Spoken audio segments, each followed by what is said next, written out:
Today is Monday, July 14th, and this is your forecast for the northeastern United States. I cannot believe that we are just about halfway through the month of July.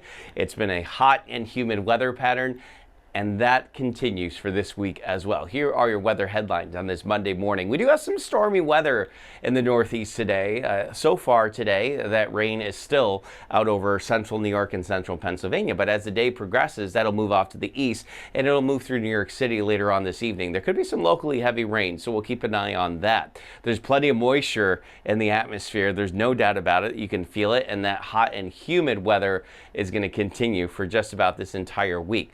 More storms are likely later this week as well. Right now, that looks like it would be mostly on Thursday.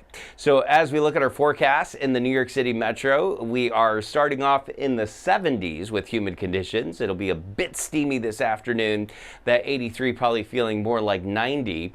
And then as we head toward the evening, we are expecting some heavy rain to move through. And there's just so much moisture in the atmosphere that I think a lot of rain could fall in a pretty short period of time. So maybe some ponding of water on roadways, maybe some minor flooding of some roadways, and maybe even some minor flooding in the subways as well. So we'll keep an eye on that. That will generally be later on this evening and overnight. So showers and storms fire up today along a line, we'll say, from, I don't know, let's say maybe just southeast of Syracuse. That's about Ithaca-ish, all the way down to State College. I'm not trying to build a rivalry here, but we'll say Ithaca to State College, and then that all moves off to the southeast as we head through the day. So this afternoon, that rain pushes through Albany, and then by this evening, it's over toward Philly, New York City, and this is generally where the heavy rain will be, basically from Philly to New York City, crossing through New Jersey, and that's why I think with, this being a very densely populated area and some very heavy rain falling over those areas tonight,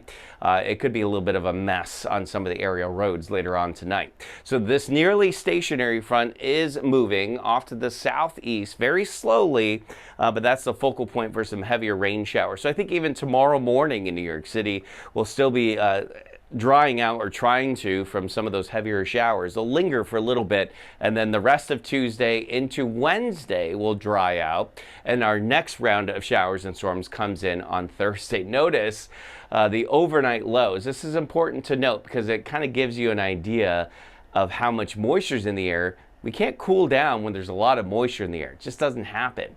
So with all that moisture, you don't get very cool at night. So we're talking about lows in the mid and upper 70s, almost around 80 some nights for an overnight low. So it's going to stay hot and humid pretty much this entire week. All right, that is your Monday morning weather update. I hope that everyone has a great start to the week. Stay cool. And remember that as long as you want there to be, there will always be a 100% chance of good things.